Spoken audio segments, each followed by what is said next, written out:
Welcome back to another video. We're really excited for this one because we got our hands on the CMF Phone 1 by Nothing. And as you guys know, this is a really crazy phone. It's all over social media. Unique, not only because of the design, not only because of the company, but there's a lot of things that we want to talk about that Nothing has achieved on this one phone. Yeah. So Nothing's whole philosophy since they started launching products has really been delivering a really solid and a really fun product experience at a price point that isn't going to break the bank. CMF, which is like a subdivision of Nothing, is that philosophy on steroids. Because I was just talking to David literally before we were rolling. I literally said, I cannot emphasize this enough. This phone, after tax, costs $215. And it's really fun. Yeah. No, they achieved some great things, and we can't wait to get started. So let's get right into it. It's actually wild. Let's get into it. Yeah. Okay. Now, whenever it comes to a smartphone that costs $199 before tax, we all already know this. There has to be some cuts or some sacrifices made in order to achieve that. I mean, you can say wild price point, right? I think it's crazy now. $199? Yeah. You could buy...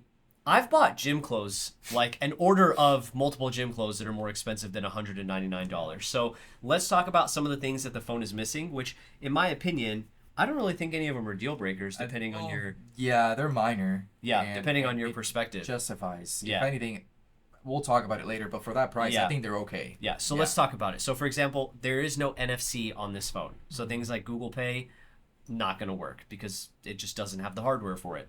There is no wireless charging, even though the back is plastic, and slightly modular, which is really cool. We'll jump into that later. There is a single mono firing speaker on the bottom of the phone, which is easy to cover if you're not paying attention. And as far as a water and dust resistance rating goes, I wasn't expecting one, but it has IP52, which is good for like a small splash. So again, it's got a bare bones setup kind of vibe to it. Yeah, and even when it comes to the camera, it does have a dual camera system. And only one camera lens works, which, jokes aside, one of them is the main camera, wide 50 megapixel camera system. The second lens is actually for depth perception. So when it comes to bokeh and that blurred effect in the background, that's what it's for. So you can't really take pictures with the second lens, but that's what it's being used for. So that's where you can see the sacrifice being made when it comes to the camera system, because even if it's a 50 megapixel lens as the main camera, the quality is not the latest and greatest. You're gonna see cameras that are so much better for maybe slightly a better price in the market.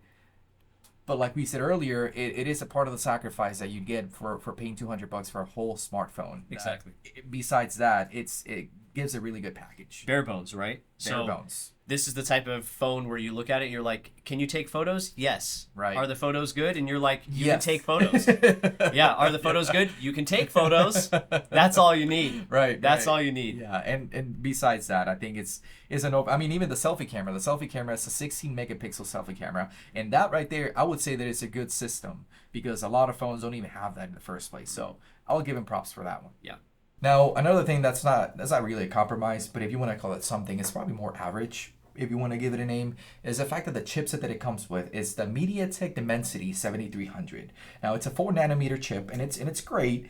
If you want to compare it to something that we're more familiar with, it's probably a Snapdragon 7 Gen 1, which we've seen it in the past. We've tested it before. It's a great chip, and honestly, if you do basic things, the bare bone essentials of a smartphone, social media, gaming, YouTube videos, browsing the web, nothing's going to make it stutter. You're never going to notice that you're not going to have a super premium ultra chip. Yeah. Right? Yeah. There were times that I was using it like David said, just real basic stuff, browsing the web, texting, calls, social media, playing games, Pokemon Go, Dokkan Battle, watching YouTube videos. Whenever you have those types of things that you're doing on it, it got to a point where after a while, I forgot that I was using like an ultra budget phone. It's wild. And I think it's a great thing, especially for $200. Now, when it comes to the configuration, you do get 128 gigs and 6 and 8 gigs of RAM as an option. Now, before you freak out, before you say anything, I know it sounds low compared to the phones that we've seen today, but even a couple years ago, you had 6 and 8 gigs on Pixels. And because of the performance that the phones brings you and the budget that it's giving you too, it's a great phone. I'm okay with 6 gigs of RAM on $200 on a phone. Yeah. This particular model that we have on the table is actually 128 gigs of storage and 8 gigs of RAM. Right. That's pretty decent given the price point. It's great. Yeah. And as far as software goes, this is another kind of shining aspect of the phone. It's running Nothing OS on top of Android 14, which whenever we were reviewing the Nothing Phone 2, I remember specifically talking about how much I enjoyed the software on that phone. Right. It does a great job. Like, it'll give you the option once you set up the phone if you want a default Android setup or if you want the Nothing OS setup. I, of course, opted for the Nothing OS setup. It does a great job of using a lot of grayscale and a lot of like very basic icons in order to, I would say, limit distractions whenever you're using the phone. Right. And it's absolutely fantastic. It's super fluid, and performance in terms of how the software operates is really, really great. One underrated thing whenever it comes to the software, I would say, is there's a clone apps feature in Nothing OS that I haven't seen on like any other even flagship phones that I've tested. For example, if you're the type of person that loves to have multiple accounts on certain games that you play, you can literally run 2 different instances of that game on this phone. Absolutely fine. 2 instances, 2 separate accounts. It's actually really, really cool. Or if you want to message yourself, you can download 2 text messaging apps and like not feel alone. That got sad real fast. Yeah. But the battery though, The battery is another good thing. that's a big plus. Yeah. It comes with a 5,000. Yep. 5,000 milliamp hour. Which, if you compare that, look at it this way: 5,000 milliamps on a $200 phone. Where you look at the Galaxy S24 Ultra, that also has a 5,000 Also milliamp 5,000. battery. Yeah. Price difference is insanely different. Yeah. And I think that's a big plus when it comes to nothing, including a battery like that on a phone like You could this. even take it a step further. The Z Fold 6 that we just reviewed as well. Right. 4,400 milliamp hours. Smaller. And that phone Yeah. can go upwards of $2,000. Right. So 5,000 milliamp hours, especially on a chipset like the Dimensity 7300, that's going to be Yeah. It's a great package. great battery life. Absolutely great battery life mixed with decent performance. Now, one thing that's really exciting about this phone, and it's even something that the company's using as a marketing standpoint to make it viral, is the fact that this phone, even though it's $200, comes with a 2K AMOLED 120 hertz display panel. Which I want you to stop for a second, because even that right there, it's something that you don't see on premium phones nowadays. For that price point, you're getting a 1080 60 hertz panel that it's normal and average and cheap. But this display is great. It even has a 2000 nits peak max brightness, which that right there is even a big bonus on the big bonus. Yeah. I think it's great. No, yeah, for sure. The brightness on the panel is what stuck out to me as I was initially going through the setup process and I started using the phone.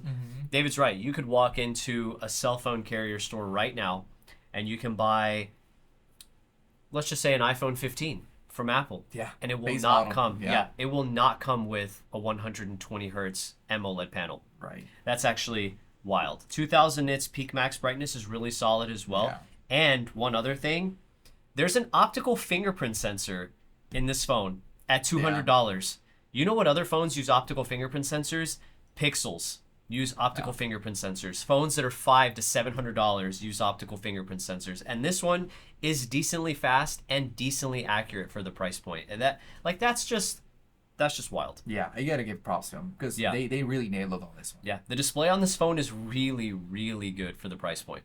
Now, again, revisiting the back of the phone, besides the design being really unique and industrial, and honestly, it feels really good in the hand, there are a couple of components on the back of the phone that are actually functional. Like we touched on modularity earlier, but there are a couple components that are actually functional. So on the bottom right, you'll notice this knob, and you can actually turn and unscrew it and attach 3 accessories that are available at the time of us making this review. So the first accessory being a kickstand, pretty cool. The second accessory being a card holder wallet that attaches with magnets. Seen that before. That's still pretty cool though at this Yeah. price point. And the third accessory being a lanyard, which is pretty fashionable. You want to wear it around your neck? Probably not, Like but a necklace. if you want to. Still pretty cool.